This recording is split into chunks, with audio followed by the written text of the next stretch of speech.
Hello there. I'm still trying to get a couple more things set up here, just because the way I want to do a couple things tonight. Trying not to dox people, basically, is what I'm trying to do right now. Um, okay, perfect. That works a lot better. Um, um, okay.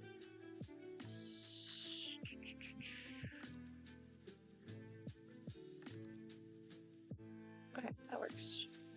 I'm just gonna hide that for now. So, hello, if you're new there. My name is Alex. I am a non-binary and autistic author from the Pacific Northwest. I typically stick to fantasy, but I do hop around a little bit on occasion. So I have a short story collection that I release at the end of May called When the Stars Were Brighter. That features fantasy, sci-fi, a little bit of horror. There's a short in there about a non-binary deity and a cult. There's a short in there that is a second-person suspense horror where you have died and come back to life and have to reconcile the person you are versus the person you used to be. Things like that. I'm actually going to turn my mic up because when listening back, I realized that I was pretty quiet last time, so hopefully this is a little bit better. I'm just going to nudge it a little bit on the soundboard there.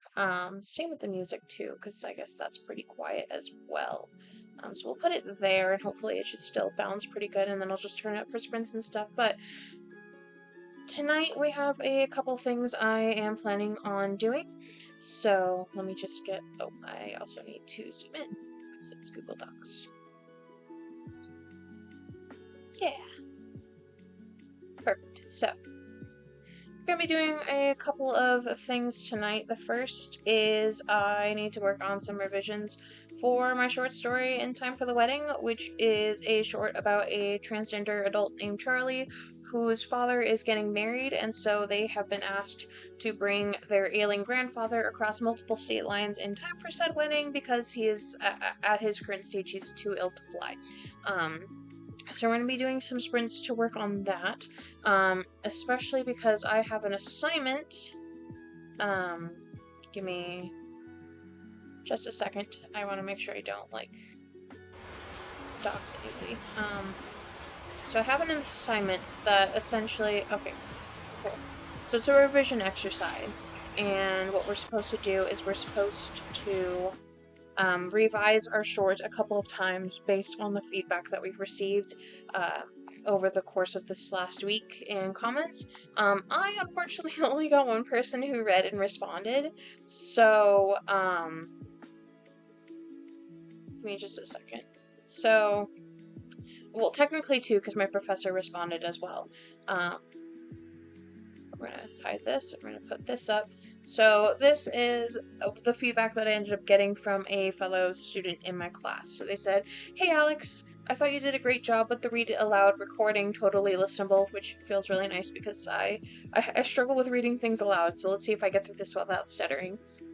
They go on, "Breaking up the story into mini chapters with a location and timestamp helped to provide the distinction you were asking about in your first question, as does the food stop and hotel room, so I think there's plenty of variation. I think Charlie's family conflict are clear enough. My take is that they are in the early stage of transitioning, haven't shared that with the family, ? Definitely not the grandpa, and I'm assuming the rest of the family they will see at the wedding. Tension is implied with the dad with the line about being blamed for something and a general dislike for the extended family. As a reader, I guess I am wondering if the characters' conflict is just between themselves and the grandpa, or if they are nervous about a larger family event. I see no structural issues, and I'm looking forward to hearing the final draft." So that's what they said. Let me see. I think I have my professor's comment as well. Just give me just a second to look at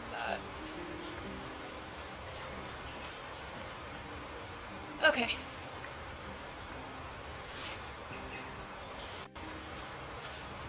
So yeah, he left some feedback on my first draft that I put in. So he says, "Hello Alex, really love this draft. I think it would definitely resonate with many audiences due to its sincere and realistic subject matter. I really, really like the central tension. I think you do a great job of sustaining it throughout. I also like that both of the main characters in the sense that they are nuanced and distinct and you do their voice as well. I also like your narrative voice. I also like the elements of humor, and I really enjoy the great quality of the prose writing itself. Well done.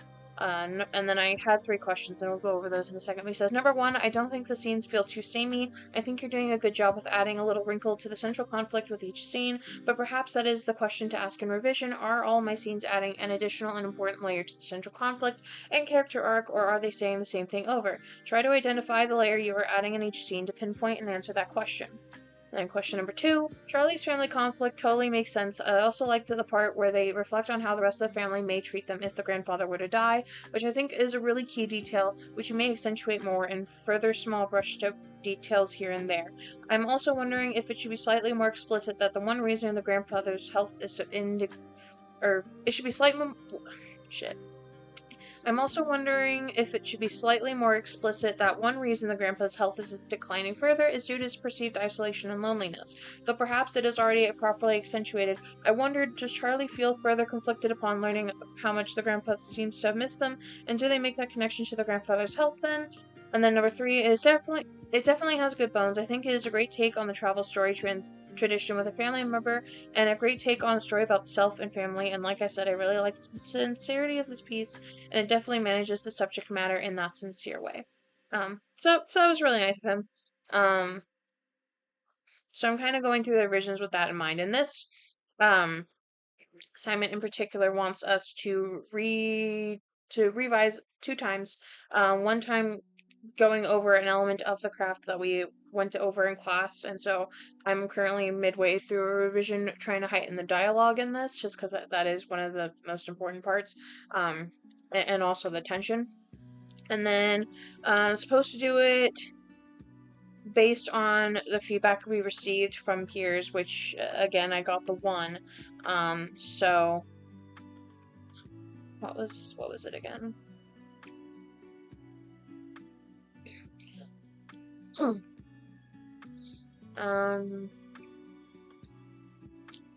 So in the case of this comment, I guess I can make it clearer why Charlie is so distant from their family and the conflicts they're having there, because it's not that they're new to the transition, it's more so that they know how most of their family would react to them transitioning. So though they've been transitioning for a few years now, they haven't told a lot of the family because they're so distant they don't see them often anyway. And also just because telling them would cause unneeded conflict and struggle and pain for themselves, so they don't see the value in effort doing so, basically. So I guess just based off that feedback, that's kind of how I could take that second revision. And I kind of like to tackle my revisions all at once, so it's a little difficult, but and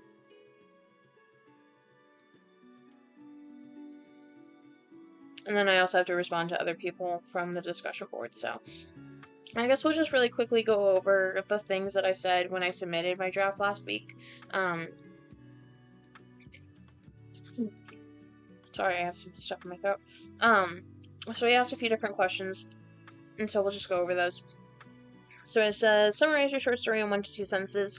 In Time for the Wedding follows Charlie Harris as they attempt to drive their ailing grandfather across multiple state lines without a health emergency, car accident, or some other travesty befalling them, all in time for Charlie's dad's wedding.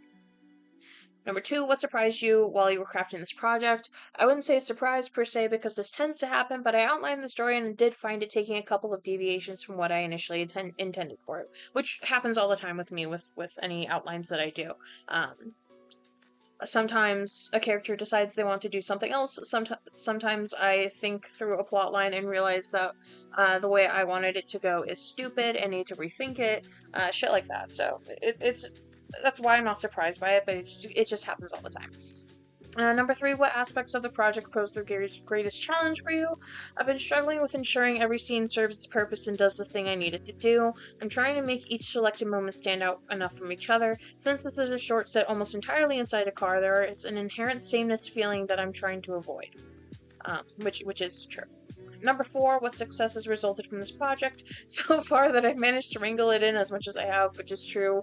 I've been struggling a lot with writing this short, and I think it's just because how personal it is to me. Because, like, this scenario didn't happen, but it almost did, and this is just kind of me thinking out the best case scenario of that. But also, I'm not, like, actively transitioning, so there's key differences, but it's still a pretty personal short, I guess. And so it's been a bit difficult to write, but number 5, what would you like to see in your future drafts, / what is your vision for future drafts, / what would you want your next draft to look like? I want the deeper issues between these characters to be more impactful in later drafts, as well as the surrounding familial drama they're entrenched in. I also want it to feel more cohesive. Right now it doesn't quite feel that way, but I've also been staring at it for days, so I also want to clean it up some, but that's always going to be a later draft problem. And then number 6 says, enumerate 3 questions about your project to guide workshop discussion. What do you need help sorting out? Said another way, what are your 3 most pressing writing needs questions? What does your draft need right now? Blah, blah, blah, blah, blah. So I said, first, do the scenes feel too samey thus far? Is there enough distinction between them? Second, does Charlie's familial conflicts make sense thus far? And third, does this have good bones as a word despite the incompleteness / roughness? Are there any glaring structural issues you're noticing thus far? And then any brief notes you want your peer reviewers to be aware of, or anything else you want to remind yourself of. Biggest thing is I didn't yet finish the last 2 scenes, which is still pretty true. I'm halfway through the second to last scene, but they are outlined so you can see the general trajectory I'm trying to go for. You can feel free to respond with the general context surrounding those scenes in mind or ignore them entirely. Also, unfortunately, I have a stuttering problem when it comes to reading things aloud. I did the best I could. Apologies for any hiccups in the video. And I do think I'm at least getting better about it, because even a couple months ago it was a lot worse, but I don't read aloud too often. But since I've started being in a writing group that kind of forces you to read aloud if you want other people to hear your work, and doing exercises like this where I'm having to read things aloud, and I think in part doing these streams too, that's really helped me out a lot, and so it's not as bad lately, which is good. So anyway, here we stand. So I think what I want to do is first I'm going to try and do a sprint to exhaustion. I want to try and get through the rest of the scene maybe. So we're going to do a sprint for like 10 minutes at 25. So we're going to / sprint 10 at 25. So we have a sprint now set at 25. So what I'm gonna do is I'm just gonna try and get through the rest of the scene, I think, and or at least get like a decent chunk of it out of the way. Tools. Need this thing. Need this thing. I need to fix that. I need to do that. So that's ready in about 2 minutes to go up. And so this is the first thing we're doing tonight. We're just gonna do some work on this short so I can submit that tomorrow. And then we're gonna move over to Across This Hollow Distance. I did make some progress on it yesterday, and then I made a little bit more progress today, over it. So that's exciting. But I'm just kind of getting myself re-familiar with this scene while I wait for the sprint to start.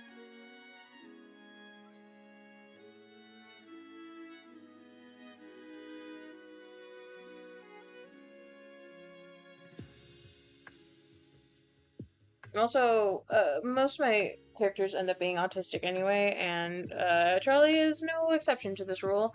They're definitely leaning an autistic direction in this draft, so. But, like I said, that happens to a lot of my characters, in different ways, I feel like. So, like, Simone definitely has the, like, special interest, let me info dump to you kind of side of it, like, gets really focused on projects, has a very, like, black and white sense of thinking. Charlie gets a lot more overstimulation and sensory issues and whatnot. They do have special interests. I don't know what they are, but I don't feel like they're the type to really go on extended tangents about them, except to people they like really, really like. Shit like that. So, that's the fun thing about being autistic and writing autistic characters. But we have about a minute, so typically I mute myself, turn on the music, and yada yada. So I'm gonna turn the music up for you guys.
Okay, and that's time.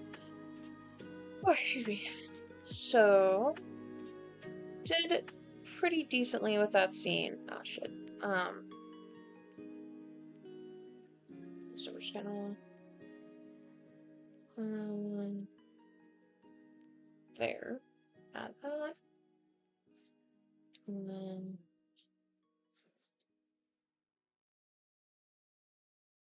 So yeah, getting close to the end of the scene, which is good.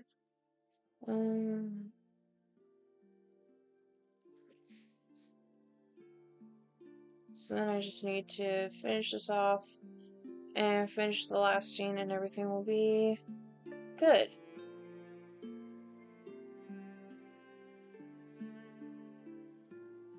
So, I'm gonna go ahead and start another one at 40. We'll do another 10-minute one, 10 at 40. So about 4 minutes from now, 3 minutes and 21 seconds. Join 0. Ah, shit.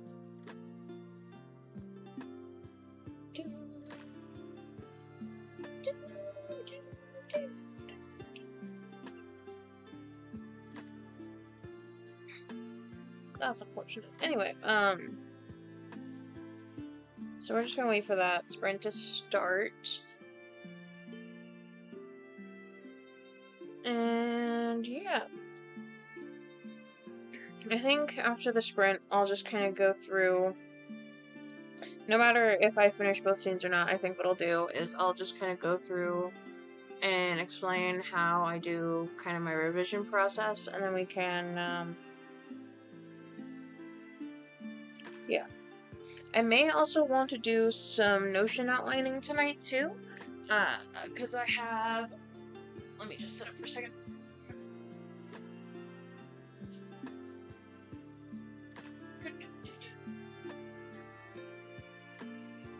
Okay, that's better. So I have the outline, obviously, for the sequel for Sharper, More Lasting Pain, and then I started doing a sort of like World Bible wiki thing, so I'm putting that together, and so I may want to do some working on either of those, maybe both, I don't know yet, but that's kind of the thing I'm thinking about later on tonight. I don't know, though. We'll see. I'm just going to do one more sprint to get as far as I can with this. And then we're going to go over some rewrites for a little bit, and then we'll kind of see where we're at. Kind of want to do some more sprints in progress on Across this Hollow Distance, and I kind of want to work on those other things, so we'll just kind of play with it and see what happens. I don't know how long I'm going to be on for. I think I can go till 8:30 tonight, because I do have to work in the morning. So I think I can do until 8:30. And we'll just kind of see how I'm feeling as we go through the night. So, we do have about a minute left, so I'm just gonna get everything prepared for that. So.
Okay, so that's the next print.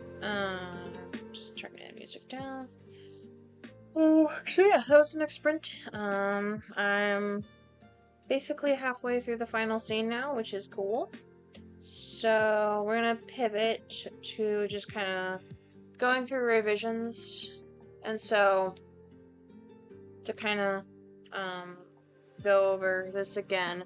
Essentially, we need to revise the story twice.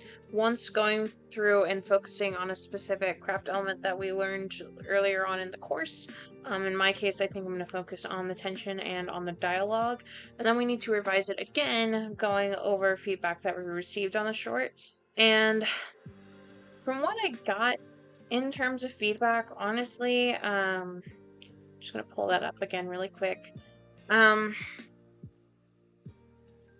So I guess the only thing I could really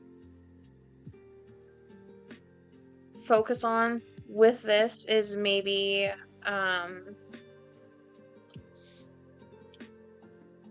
what am I thinking?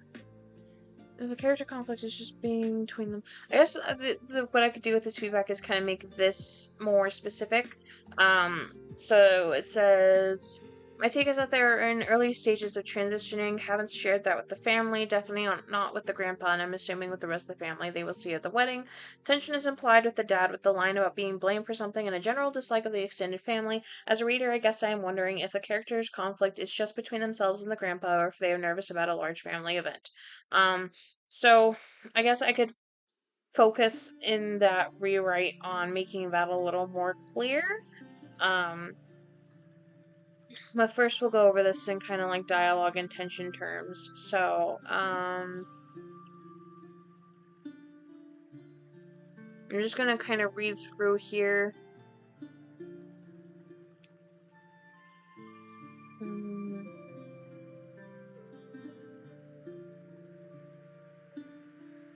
So I guess there's tension here about Charlie not knowing how their grandfather will react to their transitioned self.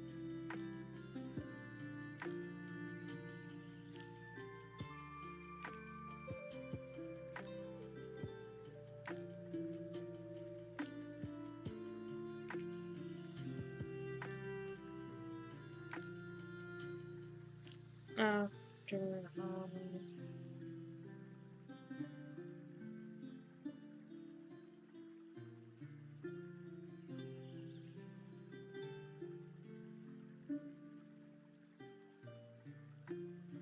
I think we'll change this to consider an answer.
But still, they listen.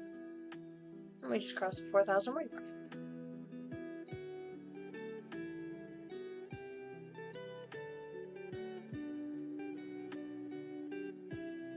Hence why they haven't told most of the family, save for their father and mother and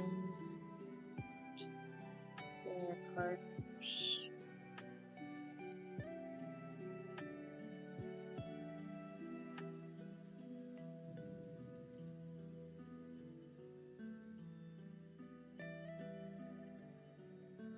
of their spouses.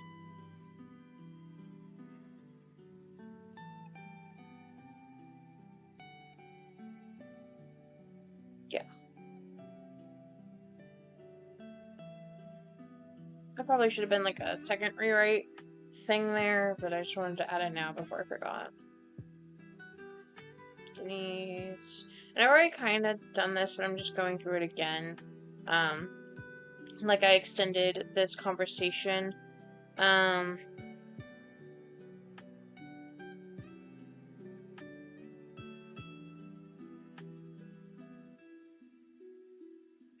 think the conversation before it ended here, but I added a couple more lines. So, because their grandfather asks of their dad's wife, soon to be a wife, if she's a nice lady, and they say, I like her, and he says, but is she nice to you? And Charlie responds, she's nothing like mom, because gotta channel those mommy issues, you know what I mean? So that conversation continued on a little more.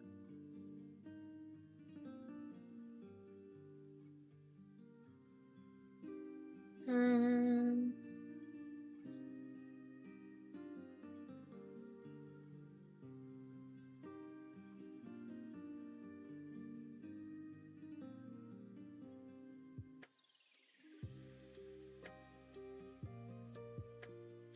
I think I added this when I was working on it earlier too, which again should have been a. I'm just kind of combining both revisions because I like to just tackle everything at once.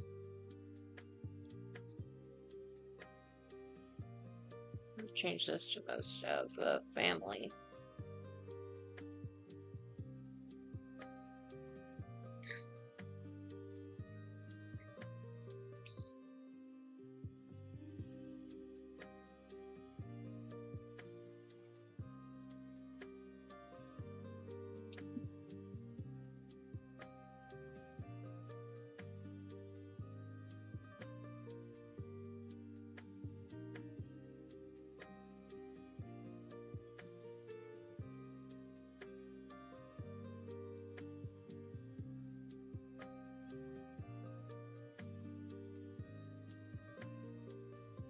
I want to finish this ending line, but I think that'll be a final draft thing.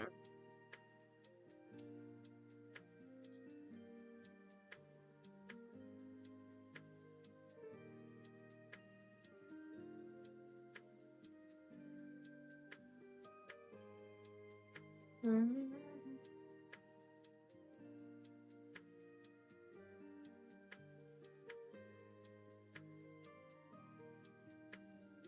I'm just, one thing I'm focusing on in this scene in particular is Charlie's almost overstimulated, and so their responses are going to be pretty, short and, painful.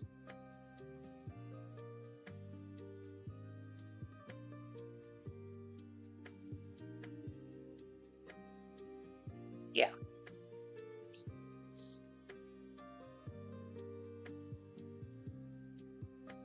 So, like, they just say, oh, they just say what, meaning, and at least on this line they were cut off.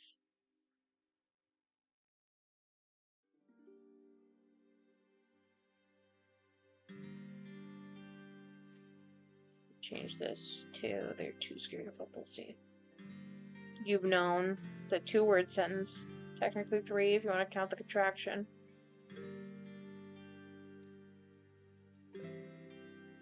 Believe what you wish. So, yeah.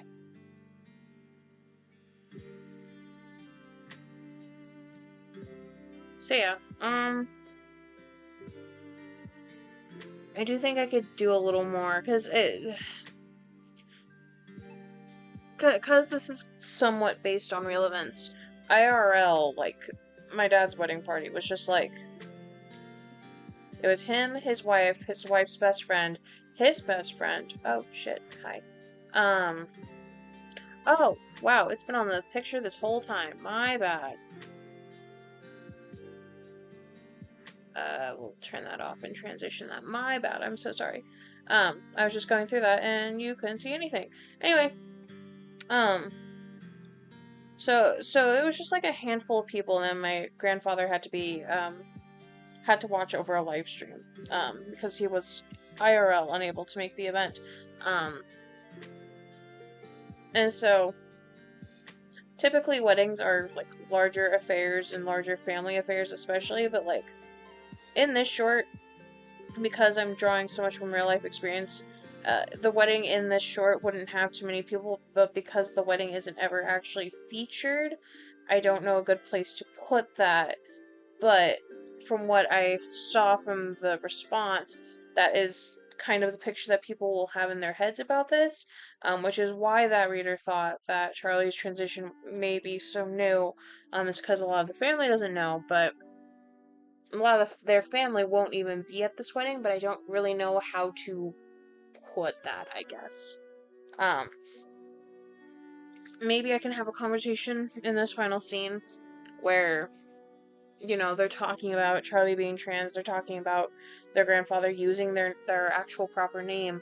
Um, and then, you know, they can be like, oh, don't tell the rest of the family about this, blah, blah, blah, blah, blah. I don't know. I don't know. So I think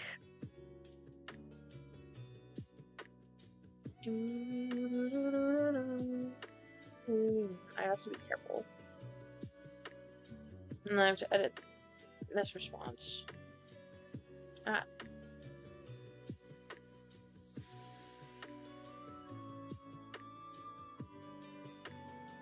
Oh, I turned off the novella on accident.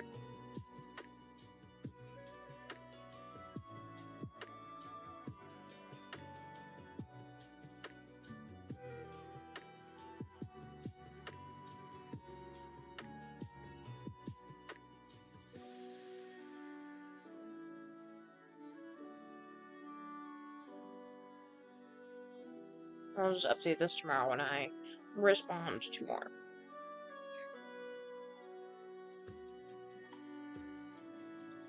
One thing I learned from doing the round revision based on a couple of feedbacks was I focused on dialogue and on tension in this revision step primarily because both go hand in hand in this short, given a lot of the short is two people talking to each other about their shared estranged family.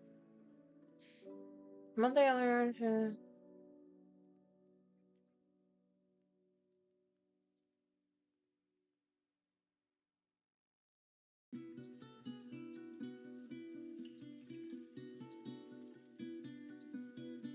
I learned how to better phrase dialogue to match a character's state of being and personality.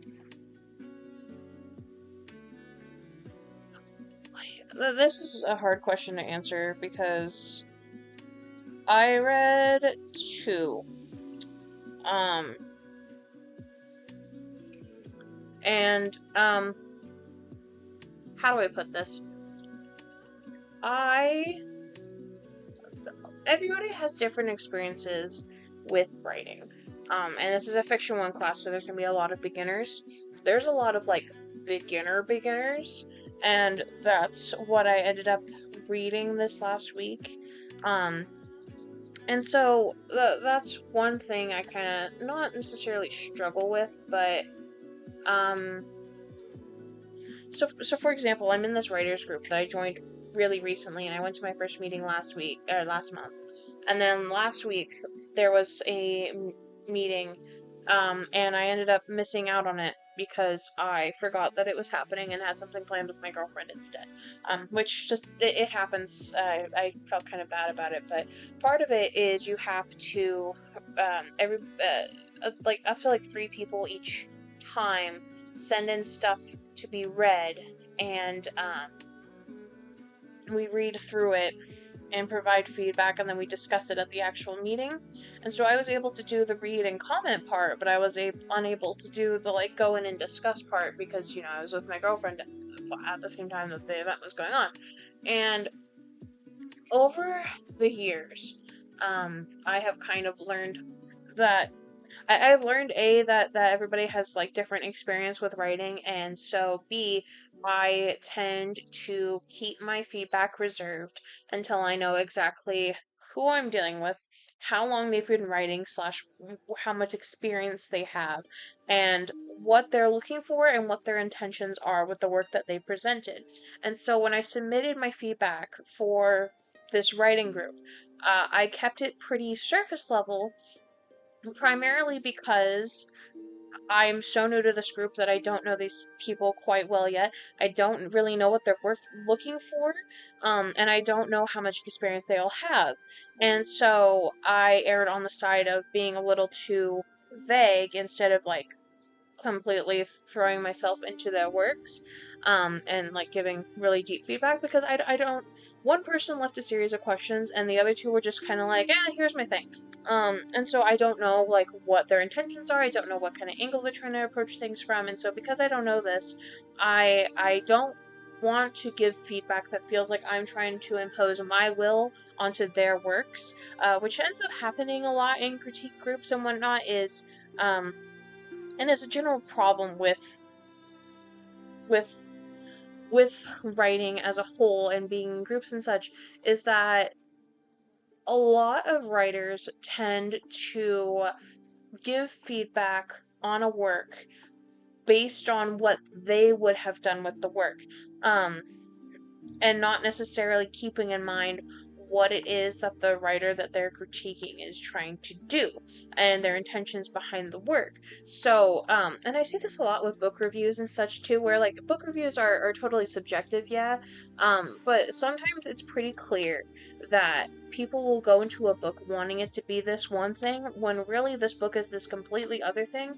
but because it's not what the reviewer wanted the book to be, they don't like it. Like I did have this a bit with when I was getting beta comments on A Sharper, More Lasting Pain. I had a few people one critique that I did get a couple of times is how hands-off the world building is, because I like to just give people the bare minimum they need to know in order to go, and then I let them go. I don't like paragraphs and paragraphs of exposition. It has its use for certain, but it's just not something that I currently like to do. I like to just give you as much info as you need, and that's that, and then just kind of expect you to remember it. There is an element of, like, I want readers to put in some work when reading my books kind of thing, you know what I mean? But I got a few comments about how, let me let me see if I can find the email that I got, actually, because I can't remember what all they told me.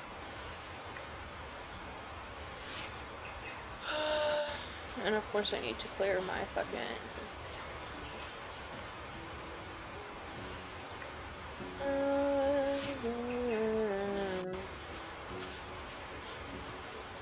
Substack.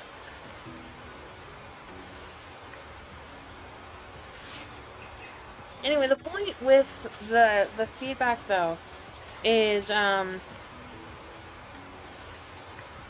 group that I'm in, I don't know if it's just because my feedback was so surface level or what, but when he addressed the group to kind of recap, oh fuck.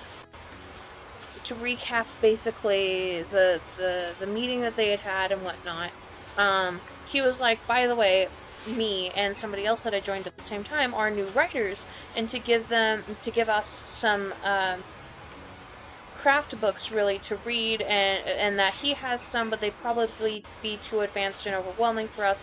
And I thought, honestly, that was a little bit insulting, because I've been writing for almost 20 years at this point. So I've had a lot of time and I've had a lot of experience. But yeah.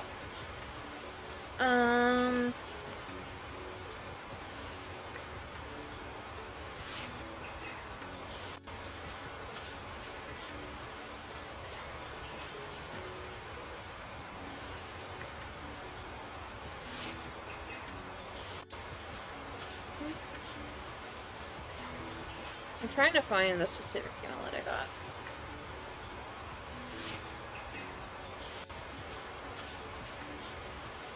Oh, that was one funny. So one reader, or a couple of readers actually, when they read through this book, didn't seem to understand that Nadia and Etienne are best friends, and both of them are gay. Um, and just in general, they have no like romantic feelings for each other.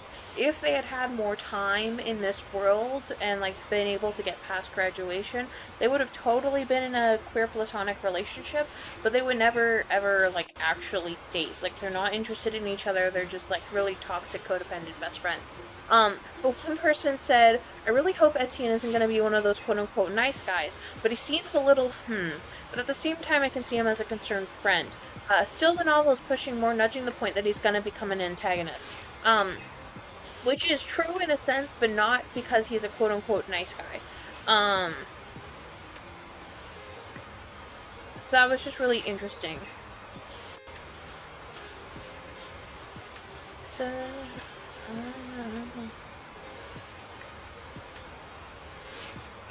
A lot of these comments were from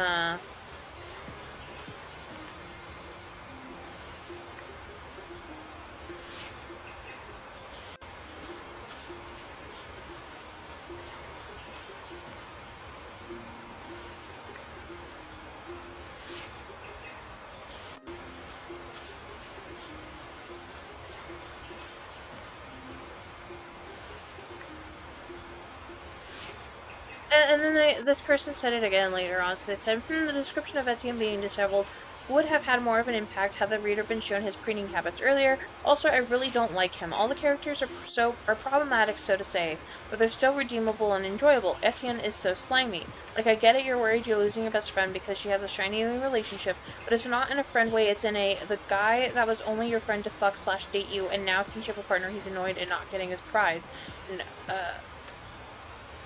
Like, like, in other books, in other hetero books especially, that would definitely be true. Etienne never wants to date her or fuck her though. And so that was just really interesting, because they're just toxic codependent besties. Like, he's not mad because he doesn't have like the opportunity to date or fuck her anymore. He's mad because she's basically his entire world and is slowly being pulled away from him because of this other relationship that she's in. So it was just really interesting. I don't even know why I don't know why I brought this up. Um, yeah, I don't remember. Anyway, so let me try and like mentally re-spool myself here. So I guess what it is for me is a lot of people in this class are newer to writing, which is fine. Um, and so when I'm giving them comments, because they're so new to writing, there's a lot that they need to fix. But if I give them a laundry list of all the things they need to fix, obviously a lot of people are going to be overwhelmed by that, and it'll be like too many things in too little time, basically. And so I had to learn to kind of tailor my feedback to their evident skill level, and try and relate it to the questions that they asked. So one person said she needed help with plot development and with character development. And so I spun my feedback based on that. The other one, what was it? What was I saying? Because there was one about an FBI, like a forensics person, and the other one was about like an author. She asked about like the dialogue and whatnot, and a lot of the people in her short talked the same way. And so my feedback was more geared to, consider who these characters are, what they want, blah blah blah, like their positions in life, and kind of tailor their feedback based on that, or tailor their dialogue based on that. So I guess I can say for this, um, how one thing I learned was how to tailor my feedback to a fellow writer based on their skill level and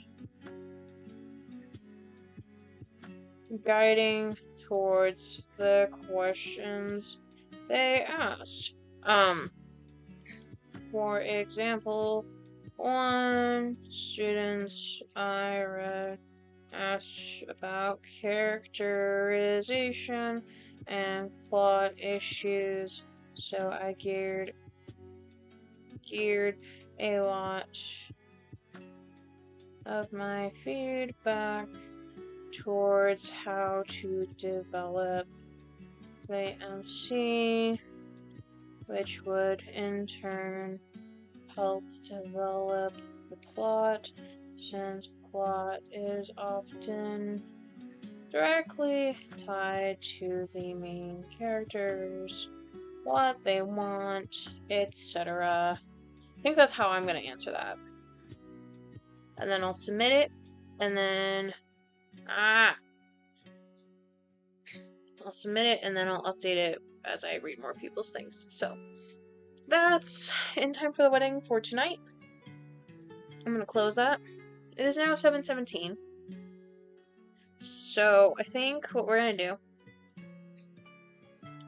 is we're gonna take a quick break. I'm gonna get myself some water. And then we're gonna come back, do some sprints, and then I think we'll close off the night by going over some World Wiki / maybe some outlining stuff. So I'm gonna take a quick break, and I'll be back.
Okay,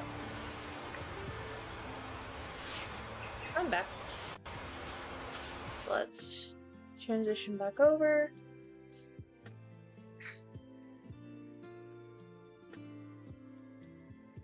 Let's see. So,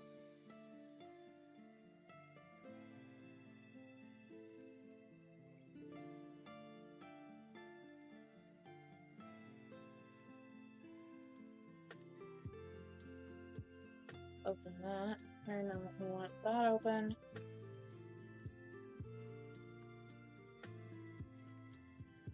So we'll have that ready. So let's go ahead and do a couple sprints. We're gonna start one in 2 minutes. We'll just do a 10-minute one at 25.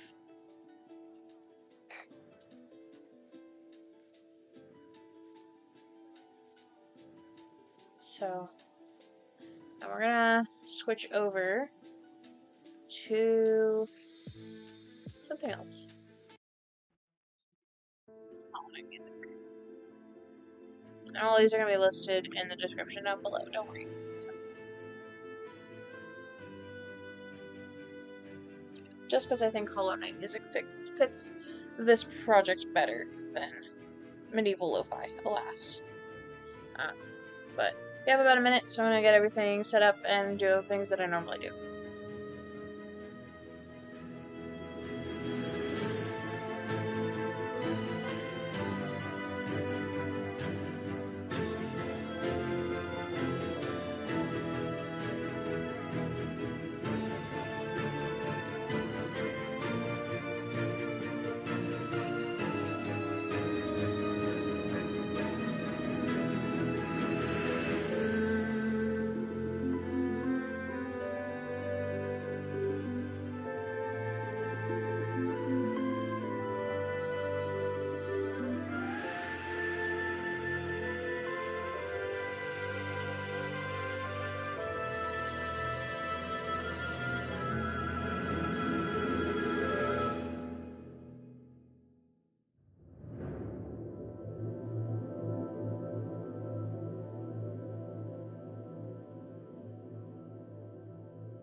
that's the sprint done.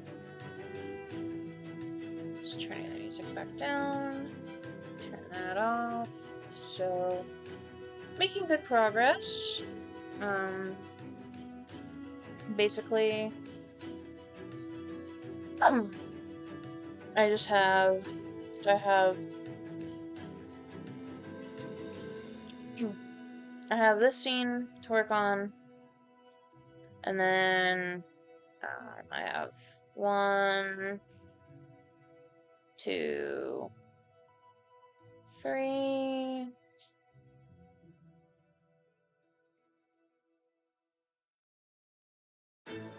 4, 5 scenes left in this novella to work on, so that's cool. We're at 21,000 words right now, and so another reason why I want to, so one thing I'm going to do when I work on rewrites for this is I'm changing the timeline. I've mentioned this a few times, so essentially this, I think, starts in the summer/fall, and then ends the following spring. I'm pushing it back so that it starts in the spring of one year and ends in the spring of the next year, for a few different reasons. And so essentially what I'm going to do is, I don't know if I'm going to have full-on chapters yet, or if I'm just going to split it into parts, where each part is each season. I'm definitely splitting it into parts regardless. I just don't know if I'm going to have full chapters within that, or if it's just going to be like scene after scene after scene kind of in each part. I'm not sure yet. But essentially, once this scene is over with, that will begin the winter season, and then when the final scene in the story will be the spring of the next year, essentially. So that's exciting. Where am I? Where did I start today? Did I start here? Okay, so I wrote 546 words today. That's not bad. I think we're gonna do another 10-minute sprint. So I'll start one. Sprint. We're just gonna do some tenors today. 10 at 40. So we'll do another sprint. Join at 0. Is this? Who is this? Oh, it's not separated into chapters. God damn you. I think it's. Yeah, it's Hornet's theme. I love Hornet. Hornet is such a good boss fight. Good boss fights, rather. I love Hornet so much, though. They're so good. She's so good.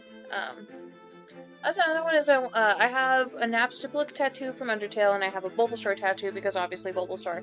I want to get more eventually. I've been thinking about getting a Hollow Knight tattoo. I don't know if I want Hornet or the Knight or what yet. I really like Myla, actually. Myla Hollow Knight. I love her so much. She's just a little minor roly-poly bug. And as you progress through the game, her little digging exploration updates, she's so fucking cute. If anything, I would probably get a tattoo of her because I love her so much. Anyway, I'm gonna go ahead and do the thing since we have less than a minute now.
So that's that.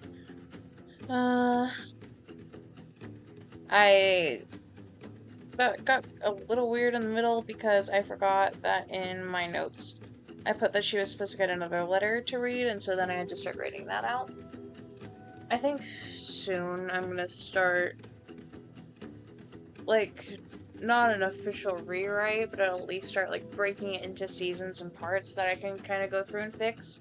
I don't know yet, but I think that's gonna be all of Across this Hollow Distance for tonight.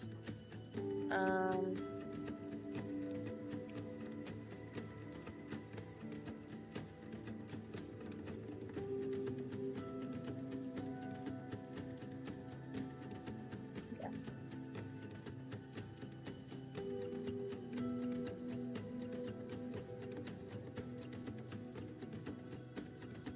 yeah.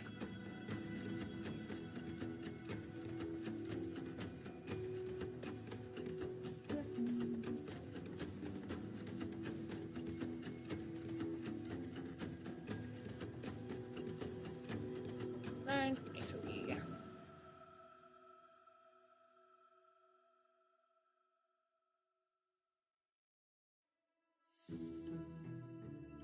Sick. 22% to my goal for the month, so that's cool. We'll just, oh shit.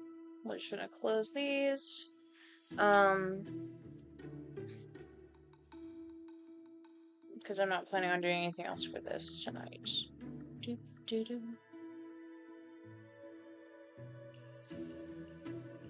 So, I'll probably work on that some other time.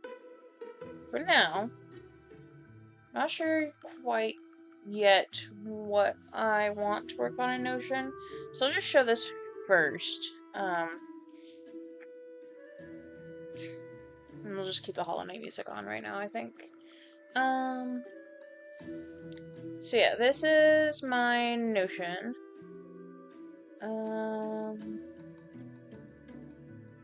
Apparently a new version of it is available, so give me just a second. Go here. I want to update it really quickly, I guess.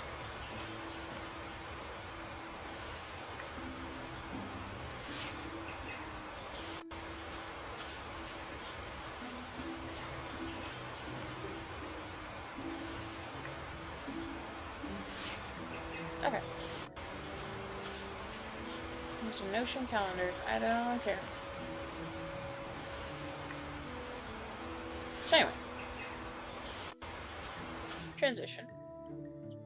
And if I change to like this, for instance, will it still show? Yeah, cool, perfect, great. This is the, oh, what the fuck are you doing? This is the wiki for my world, the world of Messifray. And so I've just started a few different pages here. They're not, none of them are nearly done at all. I have some common phenomenons that I'm working on over here. So we have the concept of God's touch people. We have the concept of lyricae, which is something that's more important pre those who emerge from ashes, because essentially the events of those who emerge from ashes completely change things, and one of those is the lyricae. And then the monster phenomenon. And so all these are going to be worked on very slowly. It is a wiki that's already up online on Notion, and I do have it linked in my link tree. But like, for example, so we have the country of Vaughn. That's where To Our Own Devices is set.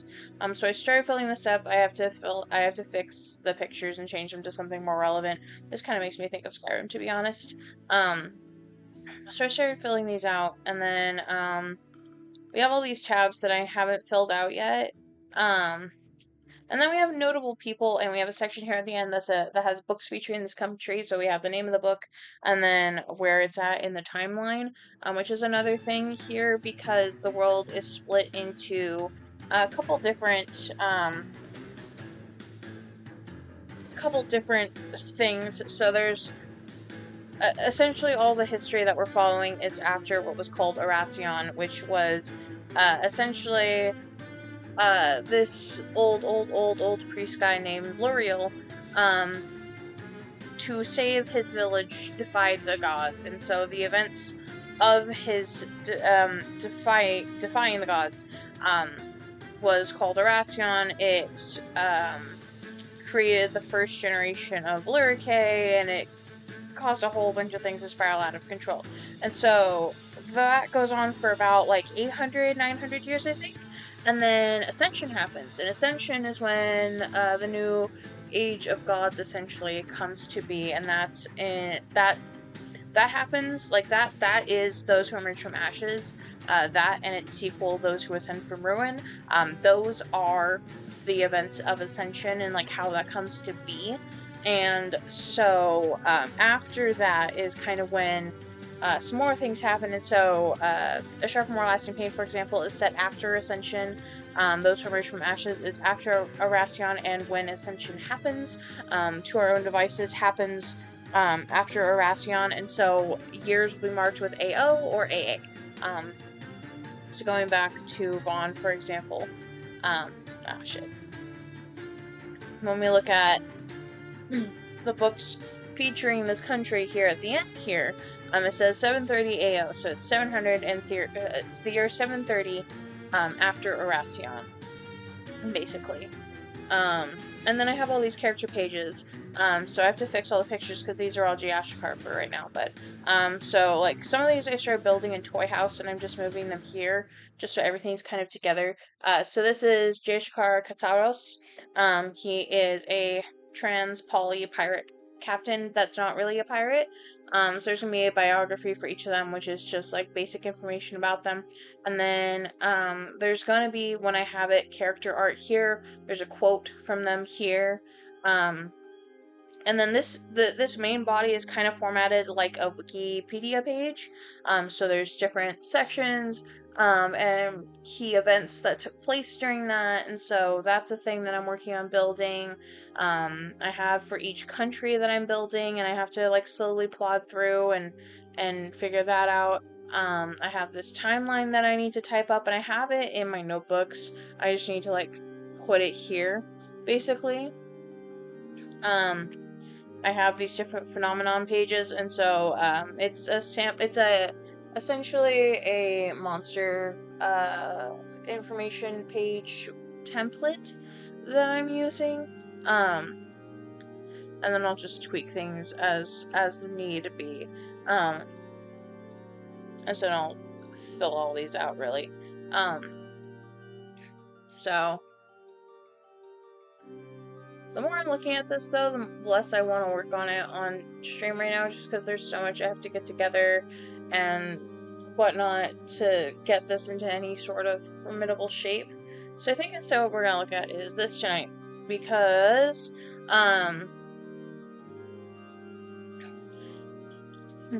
I recently had a story revelation, because I saw a post on Tumblr, and I'll have to see if I can find it really quickly. Or no, actually, why don't I look at,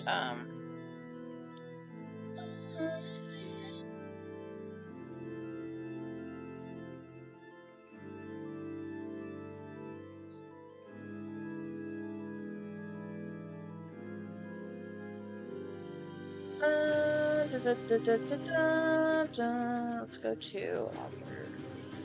Let's go to my author website.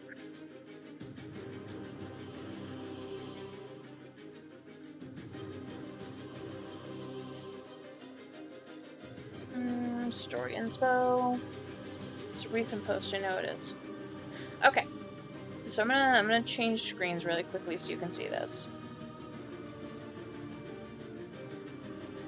So this is from my quote-unquote website. It's just my Tumblr. I'll even zoom in a little bit here too. So it says, a gothic horror story where a gentleman from a good family gets haunted by something monstrous which follows him around and keeps killing people around him at other random and cruel and horrifying ways, specifically within circumstances where the protagonist has no alibi and everything indicates that he has committed the murders. But the real horror is not that he would find himself accused of the murders, but that the people around him naturally assume that he did do it, but generally do not care, because the victims are never people that society around him considers quote-unquote important. The scullery maid of his household is found brutalized beyond recognition in a room where even the ceiling has been splattered with blood, and a constable of the local police brushes it off as a case of household discipline gone wrong, being horrifyingly casual with the assumption that the protagonist severely beat a girl in his service to death, and will dismiss it as an accident. The street urchin that the protagonist was seen talking with, wanting to help this poor little orphan, is found decapitated, severed head in the protagonist's fireplace. This, too, is calmly swept under the rug. After every horrifying murder, the protagonist tries to seek help to present the crime to authorities in hopes of getting some semblance of help, or at least clearing his own name of this, but every time it's brushed off. These things do happen, he is reassured, like it's perfectly normal that a mansion of that size has a secret garden of unmarked graves in one shady corner. The real horror is the ever-encompassing implication that this is perfectly normal. So, I saw this, and I immediately had an idea for how I want to take this outline. The rest of that post isn't really relevant.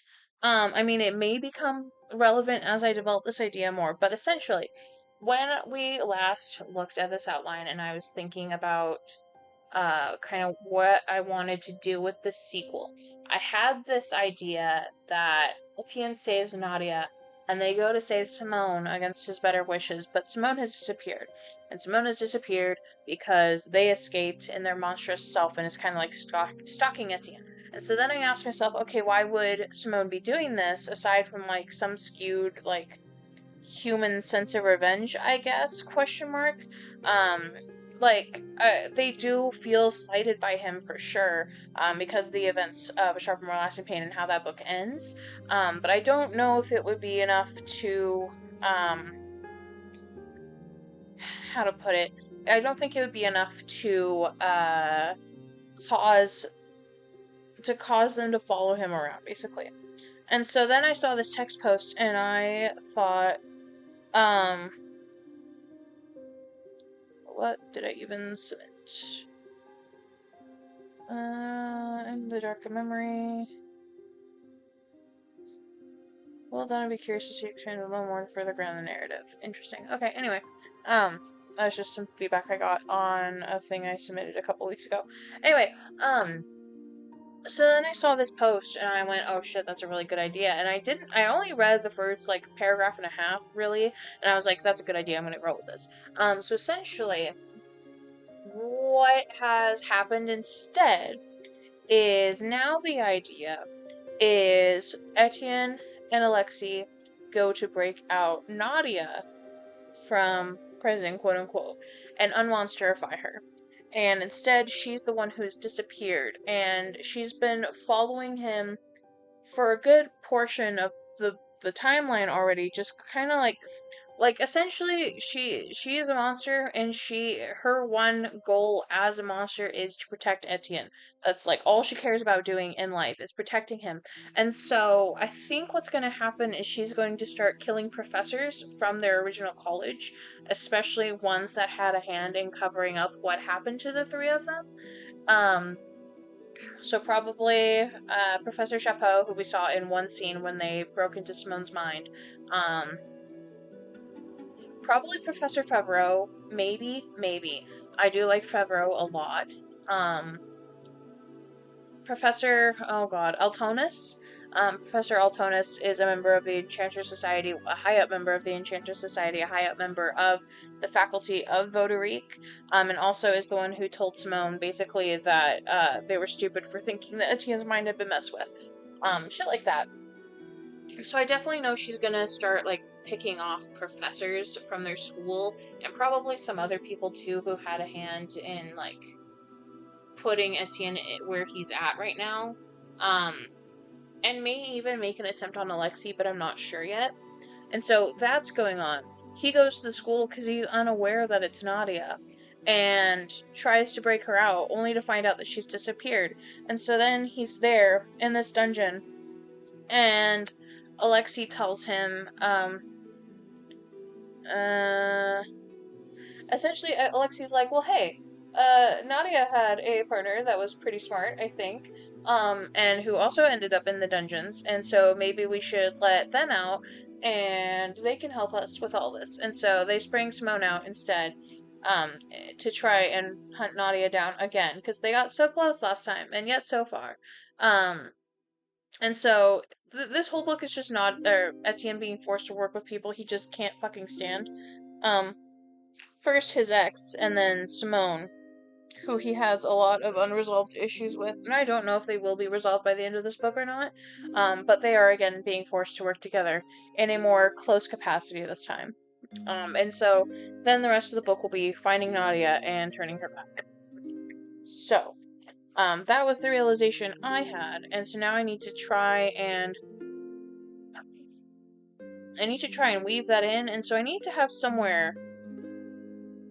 I think maybe in chapter 4 I'll have him find his first like dead body, or like the first notification of a dead body, maybe. Um,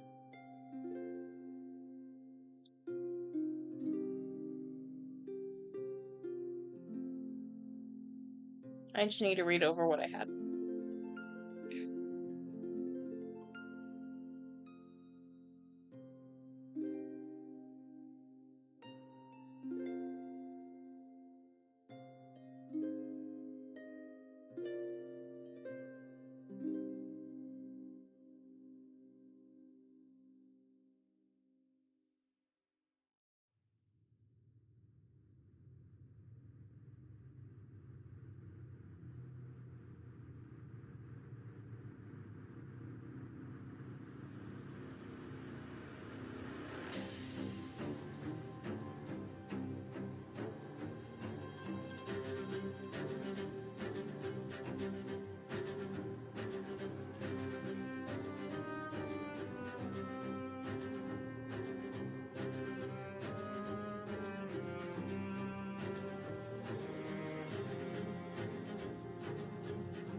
And we're dealing a lot with like parallels between all these characters, so like obviously Alexei and Etienne have this parallel here where bad things happen to them and to their best friends, but they're processing it in very different ways. There's kind of a parallel between Alexei and Simone, both being people that Etienne hates for different reasons. Alexei broke his heart, and Simone essentially took away his best friend, and in a way broke his heart because of that. So just parallels all over the place, and I'm trying to be.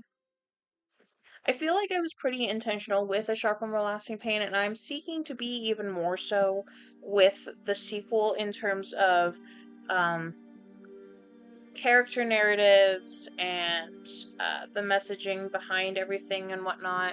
Um, I think I did a decent enough job with A Sharp and More Lasting Pain, but I guess I will never be certain enough. I guess. And so yeah, it is what it is. I'm just I'm attempting to be more deliberate, to be more thoughtful, to be more. I want this to be more, I guess. Because sequels should always add something, is my thing, and so I'm trying to see what this is adding. And,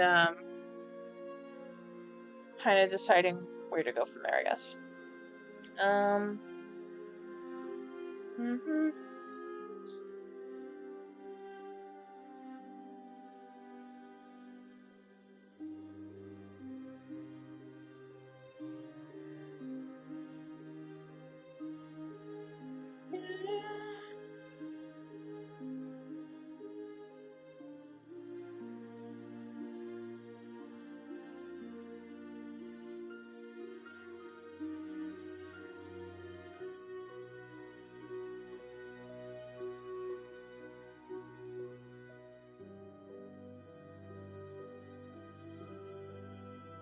Just kind of thinking right now, I guess. Because there's just a lot. There's just a lot with this work to consider, I guess. So.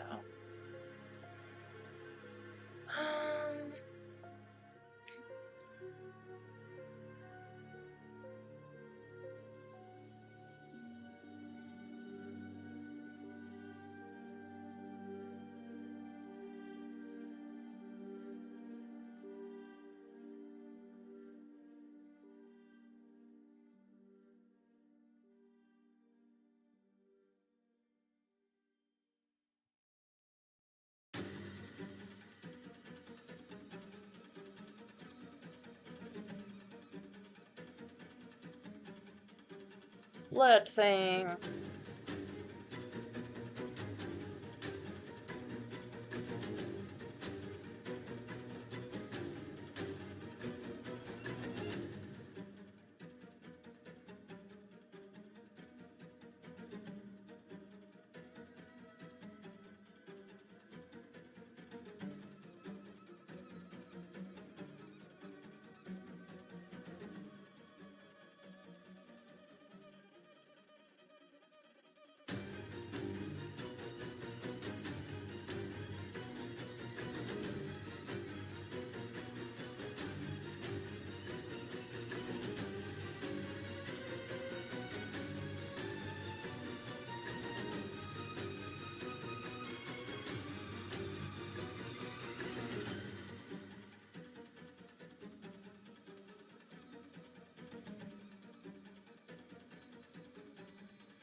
Yeah, he doesn't need that line because he already understands this research. Kind of.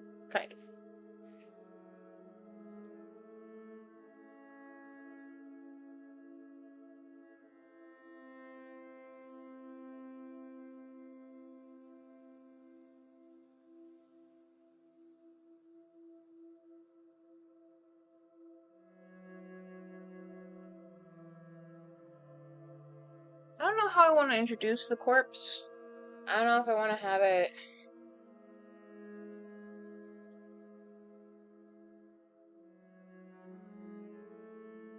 I think we'll do this.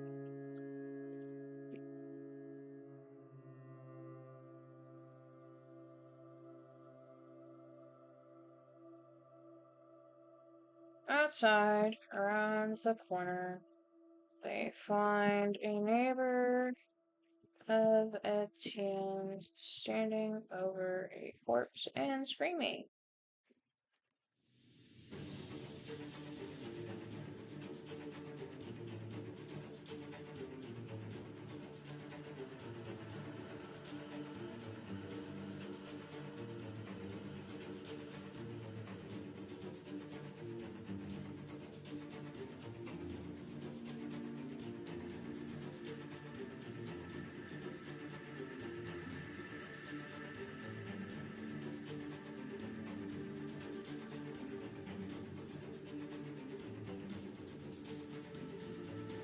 I think that's where we'll end that chapter. And so then the next chapter will start with Etienne and Alexei await the arrival of the constables to investigate the body and ask Etienne, Alexei, and Etienne's neighbor questions.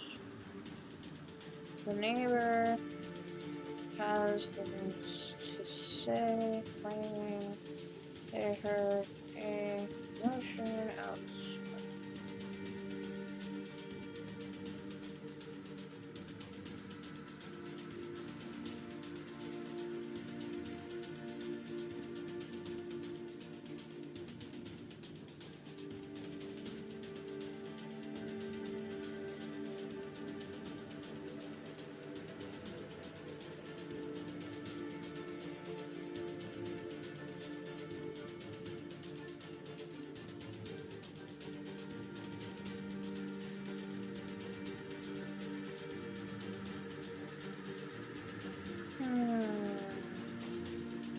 Mentally remarks.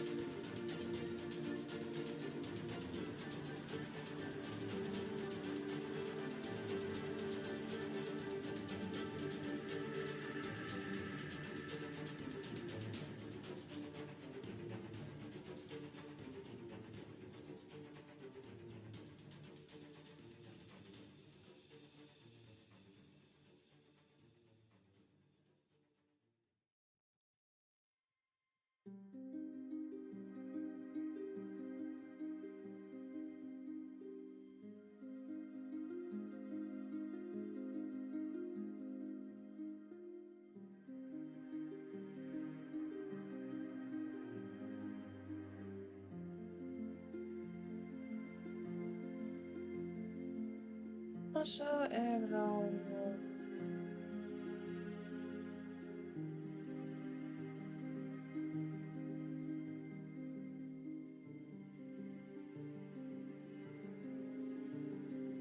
what is it called? Interrogate.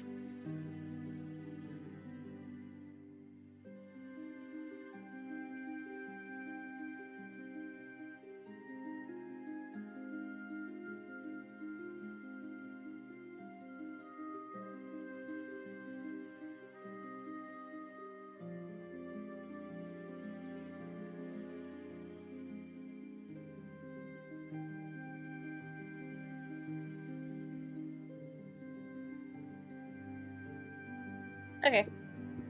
I think I'm gonna call it there. Because it's about 8:20 now. And I'm hitting the end of the scene. So, yeah, I think I'm gonna call it here. So, thank you for watching the stream if you watched the stream. Thank you for sprinting with me if you sprinted with me. And thanks for just kind of riding along with me as I go over all the things I'm doing. So, I hope you have a wonderful rest of your night. The next time I'll stream is potentially Wednesday. Because I have writer's group tomorrow, and then I'm doing stuff with my husband on Tuesday. So, I believe Wednesday will be the next time that I'm able to stream. So we'll see how it goes from there. Other than that, have a wonderful night.